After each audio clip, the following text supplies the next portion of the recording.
मुखेड तालुक्यामध्ये ढगफुटी झाली, त्या ठिकाणी आम्ही आलोय, जाणून घेऊयात लोकांच्या व्यथा। आज एवढी भयानक स्थिती आहे।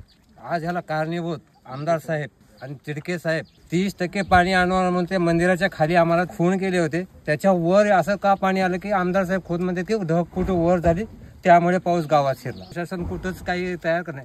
आम्ही स्वतः प्रयत्न काढलो, स्वतः पण त्याची कोणतीच अशी हे नाही।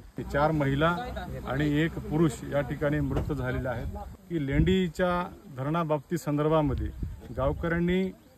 गावकऱ्यांचं म्हणणं आहे की सरकारने त्यांना सूचना दिल्या नाही आहेत आणि गावकऱ्यांचं म्हणणं सुद्धा सरकारने याच्यापूर्वी प्रशासनाने ऐकून घेतलेलं नाही आहे। पाऊस पडत असल्यामुळे एकदम गावामध्ये पाणी आलं।